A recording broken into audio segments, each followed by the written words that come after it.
ಅಬ್ಬಾ ಇನ್ಮೇಲೆ ನಾವು ನಮ್ ಸ್ವಂತ ಮನೆ ಬಗ್ಗೆ ಯೋಚನೆ ಮಾಡೋದ್ ತಪ್ಪು. ನಮ್ಮಂತ ಮಧ್ಯಮ ವರ್ಗದವ್ರಿಗೆ ಇಷ್ಟೊಂದು ಅನುಕೂಲ ಮಾಡ್ಕೊಂಡು ನಿಮ್ಮನ್ನ ದೇವ್ರು ಚೆನ್ನಾಗಿಟ್ಟಿರ್ಲಿ ಗೋವಿಂದಣ್ಣ. ನನಗ್ ಮನೆ ಸಿಕ್ತು ಅನ್ನೋಕ್ಕಿಂತ ನನ್ ಮಗಳಿಗೊಂದು ಆಶ್ರಯ ಸಿಕ್ತಲ್ಲ ಅದೇ ನನಗ್ ಸಮಾಧಾನ. ನಾನಂತೂ ಮನೆ ತಗೊಂಡೇ ಬಿಟ್ಟಿದ್ದೀನಿ ಅಂತ ನಮ್ಮ ಯಜಮಾನ್ರಿಗೆ ಕಾಗದ ಬರ್ದಿದ್ದೀನಿ. ಹೌದಾ? ಅವ್ರು ಎಷ್ಟು ಸಂತೋಷ ಪಡ್ತಾರೆ ಗೊತ್ತಾ? ಅಂತೂ ನಾನ್ ಚೀಟಿ ದುಡ್ಡು ಉಳಿಸಿದ್ದು ಇವತ್ತಿಗೆ ಸಾರ್ಥಕವಾಯ್ತು. ಸರಿಯಾಗಿದೆ. ಅಲ್ಲ ಅಂದ್ರೆ ನಿಮ್ಮ ಆಸೆ ಆಕಾಂಕ್ಷೆ ಎಲ್ಲ ಇದ್ರಲ್ಲಿ ಅಡಕವಾಗಿದೆ. ಮತ್ತೆ ಇದರ ಜವಾಬ್ದಾರಿ ಭಾರ ನೀವು ನನ್ನ ಮೇಲೆ ಹೊರಿಸಿದ್ದೀರಿ ಅಂತ ನನ್ಗೊತ್ತು. ಆದ್ರೆ ಮನುಷ್ಯ ಪ್ರಯತ್ನ ತಾನೇ ಮಾಡಬಲ್ಲ, ಯಾವುದಕ್ಕೂ ದೈವಬಲ ಇರ್ಬೇಕು. ಅದಕ್ಕೆ ನಿಮ್ಮೆಲ್ಲರ ಜೊತೆ ನಾನು ಆ ಗೋವಿಂದನ್ನೇ ನಂಬಿದ್ದೀನಿ. ಬರ್ಲಾ?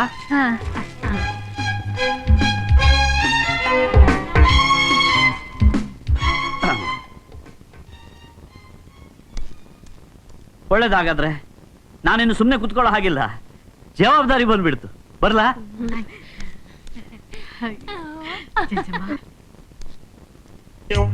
ಇನ್ನು ಅಂತಾರಲ್ಲ, ಯಾರ್ದೋ ಮದುವೆಯಲ್ಲಿ ಉಂಡವನೇ ಜಾಣ ಅಂತೆ. ಇನ್ನು ಸ್ವಲ್ಪ ವಿಶ್ರಾಂತಿ ತಗೋಬಹುದು. ಕಾಫಿ ಚೆನ್ನಾಗಿದೆ ಅಲ್ಲ? ಹೌದಾ? ಯಾಕೆಷ್ಟು ತೊಂದ್ರೆ ತಗೊಂಡ್ರಿ? ಪರವಾಗಿಲ್ಲ. ಅಲ್ಲ, ಲಕ್ಷಾಂತರ ರೂಪಾಯಿ ಸುರಿದು ಮನೆ ಕಟ್ಸಿ ಜಂಬುವಾಗಿ ಮನೆ ನೋಡ್ರಿ ಮನೆ ನೋಡ್ರಿ ಅಂತ ಕೊಚ್ಕೋತಾರೆ. ಆದ್ರೆ ನಾವು 50,000 ರೂಪಾಯಿಗೆ ಮನೆ ಹೊಡ್ಕೊಂಡ್ಬಿಟ್ವಿ. ನಮ್ ಸಂತೋಷ ಏನಿದ್ರು ಎಲ್ಲ ಸರೋಜಮ್ಮನ್ಗೆ ಸೇರ್ಬೇಕು. ನನ್ ತಂಗಿ ಮನೆ ಗೃಹ ಪ್ರವೇಶಕ್ಕೆ ಹೋದಾಗ್ನಿಂದ ನನ್ ಮನ್ಸೆ ತುಂಬಾ ನೊಂದ್ಕೊಂಡ್ಬಿಟ್ಟಿದೆ ರೀ. ಹೆಸರಿಗೆ ಮಾತ್ರ ಒಡ ಹುಟ್ಟಿದವಳು ಅಂತ ಅವತ್ತು ಎಷ್ಟು ಅಲಕ್ಷ್ಯವಾಗಿ ನೋಡ್ಕೊಂಡ್ಲು ಗೊತ್ತಾ? ಈಗಲೂ ಏನಾಯ್ತ್ರಿ? ನೀವು ನಿಮ್ ತಂಗಿ ಮುಖಕ್ಕೆ ಹೊಡೆದ ಗೃಹ ಪ್ರವೇಶ ಮಾಡ್ರಿ. ಸುಮ್ನೆ ಹೇಳ್ಬಾರ್ದು ಕಣ್ರಿ, ದೇವತಾ ಮನುಷ್ಯ ನಿಮ್ ಗೋವಿಂದಣ್ಣ. ಅಲ್ಲ, ಇಷ್ಟು ದೊಡ್ಡ ಮನುಷ್ಯ ಆದ್ರೂ ಒಂಚೂರು ದೊಡ್ಡಸ್ತಿಕೆ ಇಲ್ಲ, ಒಂಚೂರು ಜಂಬ ಇಲ್ವಲ್ರಿ? ಈ ರೀತಿ ಒಳ್ಳೆ ಗುಣ ಇರೋ ಹೊತ್ತಿಗೆ ಬೆಲ್ಲಕ್ಕಿರುವೆ ಮುತ್ಕೊಂಡ್ ಹಾಗೆ ನಮ್ ಗೋವಿಂದಣ್ಣನ ಜನ ಎಲ್ಲ ಮುತ್ಕೊಂಡಿರೋದು. ನೀವೆಲ್ಲರೂ ನಮ್ಮ ಮೇಲೆ ಇಷ್ಟೊಂದು ಪ್ರೀತಿ ತೋರಿಸ್ತೀರಾ ಅಂತ ನಾನು ಅಂದ್ಕೊಂಡೇ ಇರ್ಲಿಲ್ಲ. ನಿಮ್ಗಳ ಸವಾಸ ಸಿಕ್ಕಿದ್ದು ನನ್ನ ಪೂರ್ವಜನ್ಮದ ಪುಣ್ಯನೇ ಇರ್ಬೇಕು. ಇನ್ಮೇಲಿಂದ ನಮ್ಮ ಯೋಗ್ಯತೆ ಏನು ಅಂತ ನಮ್ಮ ಯಜಮಾನ್ರಿಗೆ ತೋರಿಸ್ಲೇಬೇಕು. ಹೆಂಡ್ತಿರು ಅಂದ್ರೆ ಬರೀ ಅಡ್ಗೆ ಮನೆಗೆ ಲಾಯಕು ಅಂತ ತಿಳ್ಕೊಂಡಿದಾರ ನಮ್ ಗಂಡಂದ್ರು. ಅವ್ರು ಸರಿಯಾಗಿ ಚುರುಕ್ ಮುಟ್ಸ್ಬೇಕು. ಚುರುಕ್ ಅಂದ್ಬಿಡ್ತಲ್ಲ ನಾಲ್ಗೆ. ಯಾಕೆ ಇಷ್ಟೊಂದು ಬಿಸಿ ಕೊಟ್ಟಿದ್ಯಾ? ಮತ್ ನೀವು ಅವಾಗವಾಗ ನಿಮ್ ಬಿಸಿಯಾದ ಮಾತಿನಿಂದ ನನಗ್ ಚುರುಕ್ ಮುಟ್ಸೋದು ಯಾಕೆ ಇಷ್ಟೊಂದು ಕೋಪ ನನ್ ಮೇಲೆ? ಅಯ್ಯೋ, ಬಡವನ್ ಕೋಪ ದವಡೆಗ್ ಮೂಲ ಅಂತ ನಾನ್ ಯಾಕೆ ನಿಮ್ ಮೇಲೆ ಕೋಪ ಮಾಡ್ಕೋಬೇಕು? ತಗೊಳ್ಳಿ. ಅದನ್ನೇ ಸ್ವಲ್ಪ ನಗ್ತಾ ನಗ್ತಾ ಹೇಳೆ. ನೀವೇನ್ ಕಡ್ದ್ ಕಟ್ಟೆ ಹಾಕಿದಿರಾ ಅಂತ ನಗ್ತಾ ಹೇಳ್ಬೇಕು. ಅದು ಹಾಗಲ್ಲ ಕಣೆ. ಹಾಗೂ ಇಲ್ಲ ಹೀಗೂ ಇಲ್ಲ. ಹೆಂಗಸ್ರಂದ್ರೆ ಮೂರ್ಖರು, ಬುದ್ಧಿ ಇಲ್ದವ್ರು, ಅಡಿಗೆ ಮಾಡೋದ್ ಬಿಟ್ಟು ಬೇರೆ ಏನು ಬರಲ್ಲ ಅಂತ ಹೇಳ್ತಿದ್ರಲ್ಲ. ಮಾಡ ತೋರಿಸ್ತೀನ್ರಿ ನಾನ್ ಏನು ಅಂತ. ಏನ್ ಮಾಡಿ ತೋರಿಸ್ತೀಯ? ತೊಟ್ಟಲ್ ತೂಗೋ ಕೈ ದೇಶಾನೇ ಆಳುತ್ತೆ ಅಂತ ಹಿರಿಯರು ನಿರೂಪಿಸಿದ್ದಾರೆ. ಹೆಣ್ಣು ಮನ್ಸ್ ಮಾಡಿದ್ರೆ ಏನ್ ಬೇಕಾದ್ರೂ ಸಾಧಿಸ್ತಾಳೆ ಅನ್ನೋದನ್ನ ನಾನ್ ತೋರಿಸ್ತೀನಿ. ಓಹೋ, ಈಗ ಸೈಲೆಂಟ್ ಆಗಿರೋದು ವಾಸಿ. ಇಲ್ಲ ಅಂದ್ರೆ ತಾಳವಾದ್ಯ ಕಚೇರಿ ಶುರು ಮಾಡ್ಬಿಡ್ತಾಳೆ. ಇನ್ನೂ ಶುರುವಾಗಿಲ್ಲ ರೀ, ಇನ್ ಮೇಲೆ ಶುರುವಾಗುತ್ತೆ. ಮೆತ್ಗೆ ಅದೇನು ಅಂತ ಸ್ವಲ್ಪ ಅರ್ಥವಾಗೋ ಹಾಗೆ ಬಿಡಿಸಿ ಹೇಳೆ. ನಾನ್ ಯಾವತ್ತು ಬಾಯಲ್ಲಿ ಆಡ್ ತೋರ್ಸಲ್ಲ ರೀ, ಮಾಡ್ ತೋರ್ಸ್ತೀನಿ. ಇನ್ ಸ್ವಲ್ಪ ದಿನ ತಾಳಿ, ಆಮೇಲೆ ನಾನ್ ಏನ್ ಮಾಡ್ತಾ ಇದ್ದೀನಿ ಅಂತ ನಿಮಗೆ ಗೊತ್ತಾಗುತ್ತೆ.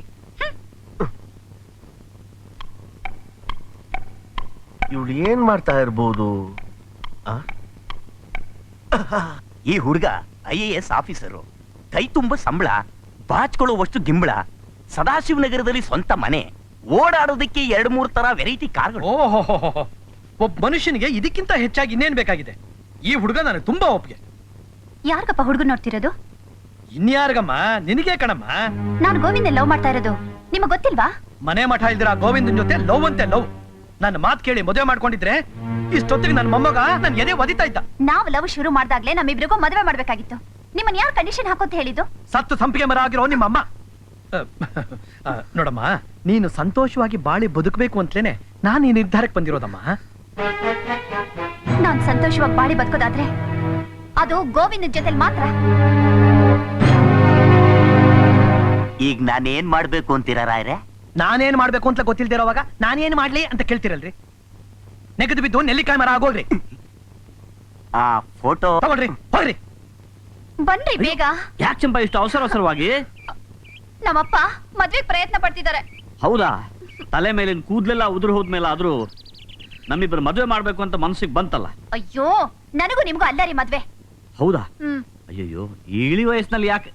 ಅಲ್ಲ ಅಂದ್ರೆ ನಿಮ್ಮಪ್ಪ ಹಾಗಲ್ಲ, ಸುಖಕ್ಕೋಸ್ಕರ ಅಲ್ಲದೆ ಹೋದ್ರು ಆಸರೆಗೋಸ್ಕರ ಮುದಿ ವಯಸ್ಸಿನಲ್ಲಿ ಮದುವೆ ಮಾಡ್ಕೊಳ್ಳೋದ್ರಲ್ಲಿ ತಪ್ಪೇನಿಲ್ಲ, ಮಾಡ್ಕೊಳ್ಳಿ ಬಿಡು. ಸಾಕ್ರಿ ನಿಮ್ ಹುಡುಗಾಟ. ಒಂದ್ಸಲನಾದ್ರೂ ನನ್ನ ಮಾತನ್ನ ಸೀರಿಯಸ್ ಆಗಿ ಕೇಳ್ತೀರಾ? ಕೇಳ್ತೀನಿ. ನಮ್ಮಪ್ಪ ನನಗೋಸ್ಕರ ಒಬ್ಬ IAS ಹುಡುಗನ್ ನೋಡಿ ನನ್ ಮದ್ವೆ ಮಾಡ್ಬೇಕು ಅಂತಿದ್ದಾರೆ. ಕಾಂಗ್ರೆಟ್. ಹೌದಾ? ನಡಿ ಮತ್ತೆ. ಎಲ್ಲಿಗೆ? ಮೇಷ, ವೃಷಭ, ಕಟಕ ಲಗ್ನ ಒಳ್ಳೆ ಲಗ್ನಗಳಿದೆ. 26 × 32 ಒಳ್ಳೆ ಮನೇಲಿ ಕೂತಿದ್ದಾರೆ. ನಿಮ್ ನಕ್ಷತ್ರ ಏನು? ನಂದು ಅನುರಾಧ ನಕ್ಷತ್ರ, ವೃಶ್ಚಿಕ ರಾಶಿ. ಇವ್ರದ್ದು ಶ್ರವಣ ನಕ್ಷತ್ರ, ಮಕರ ರಾಶಿ. ಇವರು ಚಂಪಾ, ನಾನು ಗೋವಿಂದ. ಗೋವಿಂದ. ಯಾಕೆ ಶಾಸ್ತ್ರಿಗಳೇ? ನಕ್ಷತ್ರ ಪ್ರಕಾರ ಜಾತಕ ಚೆನ್ನಾಗಿದೆ ಎಂದೆ. ಇದೆ ತಾನೇ? ಅಂದ್ಮೇಲೆ ಯಾವಾಗ ಇಟ್ಕೊಳ್ಳೋಣ? ಬರೋ ಸೋಮವಾರ 10:30 ರಿಂದ 11 ಗಂಟೆ ಒಳಗೆ ಒಳ್ಳೆ ಲಗ್ನ ಇದೆ, ಮುಹೂರ್ತ ಇಟ್ಕೋಬಹುದು. ಹಾ ಶಾಸ್ತ್ರಿಗಳೇ, ಅಡ್ವಾನ್ಸ್ ದಕ್ಷಿಣೆ ತಗೊಳ್ಳಿ. ಹೂವು, ಹಣ್ಣು, ಹಂಪಲು ಎಲ್ಲ ತಾವೇ ತಗೊಂಡ್ ಬನ್ನಿ. ಗುದ್ಲಿ ಪೂಜೆ ದಿವಸ ಬ್ಯಾಲೆನ್ಸ್ ದಕ್ಷಿಣೆ ಕೊಟ್ಬಿಡಿ. ಹಾಗೆ ಗುದ್ಲಿ ಪೂಜೆ ಹೇಳ್ತೀನಿ. ಬರ್ತೀವಿ. ನಮಸ್ಕಾರ. ನಮಸ್ಕಾರ. ಏನ್ರಿ, ನಾನು ಮದ್ವೆ ಮುಹೂರ್ತ ಅನ್ಕೊಂಡೆ, ನೀವು ಗುದ್ಲಿ ಪೂಜೆ ಅಂತಿದ್ದೀರಾ? ಇನ್ನು ಸೈಟ್ ತಗೊಂಡಿಲ್ಲ. ಚಂಪಾ, ಅಲ್ಲೇ ಇರೋದು ಸಸ್ಪೆನ್ಸು. ನಾನು ನಿಮ್ ಮನೆಗ್ ಬಂದು ನಿಮ್ಮ ಅಪ್ಪನ ಎದುರಿಗೇನೆ ಗುದ್ಲಿ ಪೂಜೆ ಕರ್ಕೊಂಡು ಹೋಗ್ತೀನಿ. ಅಲ್ಲಿವರೆಗೂ ನೀನು ಏನು ಕೇಳಬೇಡ. ಬಾ. ಲೇ, ಬೇಗ ಬಾರೆ, ಮುಹೂರ್ತ ಮುಗಿದೋಗುತ್ತೆ. ಬಂದೇರಿ, ನಡೀರಿ ಹೋಗೋಣ. ಆಹಾ, ಲೇ ಏನೇ ಇದು, ಒಳ್ಳೆ ಬಿಚ್ಚೋಲೆ ಗೌರಮ್ಮನ್ ತರ ಬರ್ತಿದ್ಯಾ? ಒಡವೆ ಗಿಡವೆ ಹಾಕೊಂಬ ಹೋಗೆ. ಒಡವೆನಾ? ನಾವು ಹೋಗ್ತಾ ಇರೋದು ನಿಮ್ಮ ಆಫೀಸ್ ಪ್ಯೂನ್ ಮಗಳ ಮದ್ವೆಗ್ ತಾನೆ. ಇದ್ಬದ್ ಆಭರಣ ಎಲ್ಲ ಹಾಕೊಂಡ್ ಹೋಗ್ಬಿಟ್ರೆ, ಓಹೋ ಇವಳೊಬ್ಳತ್ರನೇ ಆಭರಣ ಇರೋದು, ಬಿನ್ನಾನ್ಗಿತ್ತಿ ಹಾಕೊಂಡ್ ಬಂದ್ಬಿಟ್ಟಿದ್ದಾಳೆ ನೋಡು ಅಂತ ಅವರೆಲ್ಲ ಆಡ್ಕೊಂಡ್ ನಗಲ್ವೇನ್ರಿ? ಒಡವೆ ಮಾಡಿಸಿರೋದು ಬೀರೂನಲ್ಲಿಟ್ಟು ಪೂಜೆ ಮಾಡೋದಕ್ಕಲ್ಲ, ಹೋಗಿ ಹಾಕೊಂಬ ಹೋಗೆ.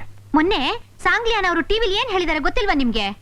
ನಗರದಲ್ಲಿ ಚಿನ್ನಾಭರಣದ ಕಳ್ಳರು ಜಾಸ್ತಿ ಆಗಿದ್ದಾರೆ, ಯಾವ ಹೆಂಗಸರು ಆಭರಣ ಹಾಕೊಂಡ್ ಹೊರಗ್ ಬರ್ಬೇಡಿ ಅಂತ. ಗೊತ್ತಿದ್ದು ಆಭರಣ ಹಾಕೊಂಡ್ ಹೋಗಿ ಕಿವಿ ಕತ್ತರಿಸ್ಕೊಂತೀರೇನ್ರಿ? ಬೇಡ ಬೇಡ, ಯಾವತ್ತಾದ್ರೂ ಓಲೆ ಹಾಕೋಬೇಕಾದ್ರೆ ಏನ್ ಮಾಡೋದು? ನಡೀರೋ. ರೀ ಸರೋಜಮ್ಮ, ಇನ್ನೂ ಅಲಾಟ್ಮೆಂಟ್ ಆರ್ಡ್ರೇ ಬಂದಿಲ್ವಲ್ರಿ? ಪೋಸ್ಟ್ ಲೇಟ್ ಆಗಿರ್ಬೇಕು ಕಣ್ರಿ. ಇದ್ರು ಇರ್ಬಹುದು ಕಣ್ರಿ. ಹಾ, ಮೊನ್ನೆ ಏನಾಯ್ತು ಗೊತ್ತಾ?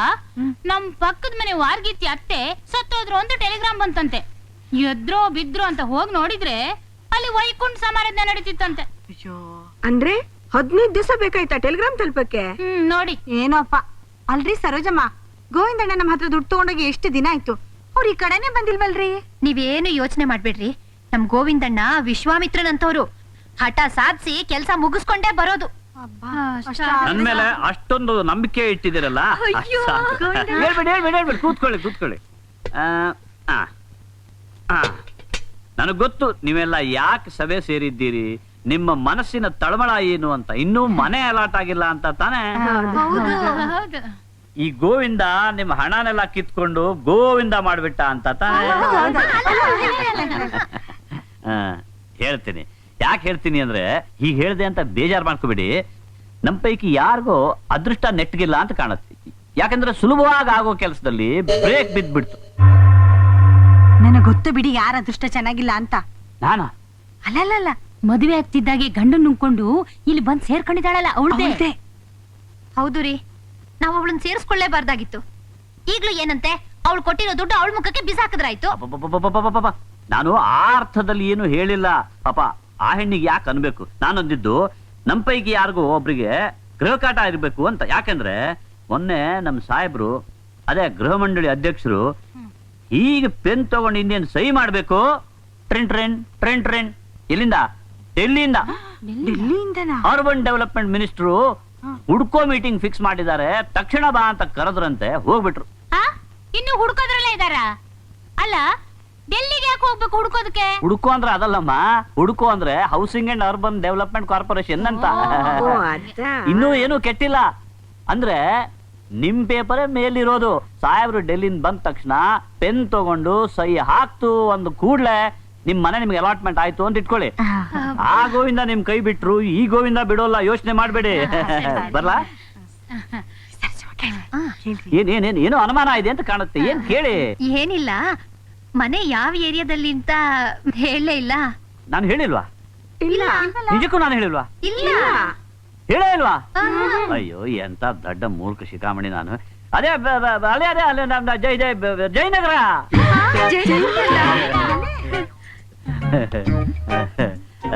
ಯಾವ್ದಕ್ಕೂ ನಾವು ಒಂದ್ಸಲ ನೋಡ್ಕೊಂಡು ಬಂದ್ಬಿಡೋಣ.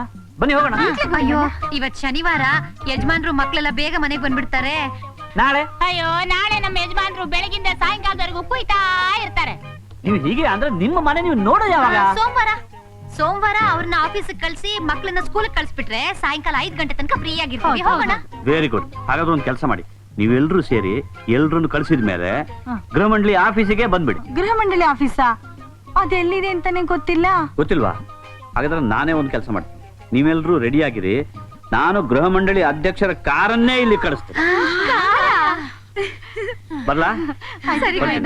ಒಳ್ಳೇದು ಗೋವಿಂದಣ್ಣ, ಹೋಗ್ಬಿಟ್ ಬನ್ನಿ. ಸದ್ಯ ನೀನ್ ಯಾವ್ದಲ್ಲಾದ್ರೂ ಕಾರ್ ಹತ್ಬೋದಪ್ಪ. ರೀ ನಿಜವಾಗ್ಲೂ ನಮ್ಮಂತ ಅದೃಷ್ಟವಂತರು ಯಾರು ಇಲ್ಲ ರೀ. ರೀ ಜಯನಗರದಲ್ಲೇ ನಮ್ ಮನೆ ಆಗ್ಬಿಟ್ರೆ ನಮ್ ಭಾಗ್ಯ ಕೇಣಿಯೇ ಇಲ್ಲ. ರೀ ಜಯನಗರದಲ್ಲಿ ನಮ್ ಸೋದರತೆ ಮನೆ ಹತ್ರನೇ ರೀ ಅಂಬರೀಷ್ ಮನೆ ಇರೋದು. ಹೌದಾ? ಅವ್ರು ಯಾವಾಗ್ಲೂ ಅವರನ್ನ ನೋಡ್ತಾನೇ ಇರ್ತಾರೆ. ನೋಡ್ತಾನೆ ಇರ್ತಾರೆ ಅಂದ್ಮೇಲೆ ಪರಿಚಯ ಆಗಿರ್ಬೇಕಲ್ಲ. ನಾವ್ ಜಯನಗರದಲ್ಲಿ ಮನೆ ಮಾಡಿದ್ಮೇಲೆ ಹೋಗಿ ಮಾತಾಡ್ಸ್ಕೊಂಡ್ ಬರೋಣ. ಎಲ್ರು ಒಟ್ಟಿಗೆ ಹೋಗೋಣ ರೀ. ಅಷ್ಟೇ ಅಲ್ಲ ರೀ, ಶ್ರೀನಾಥು, ಕಾಶಿನಾಥು, ಶಿವರಂಜನಿ, ವಜ್ರಮುನಿ, ಇನ್ನು ಎಷ್ಟೋ ಜನ ಪಿಕ್ಚರ್ ಆಕ್ಟರ್ಸ್ ಅಲ್ಲೇ ಇರೋದಂತೆ.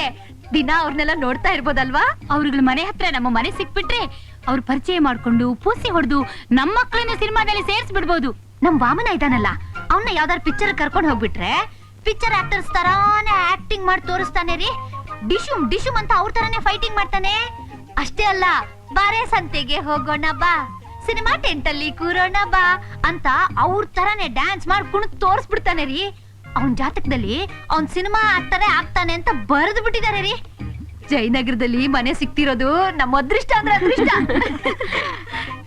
ನನಗಂತೂ ಯಾವಾಗ ಸೋಮವಾರ ಬರುತ್ತೋ ಅಂತ ಅನಿಸ್ಬಿಟ್ಟಿದೆ ರೀ.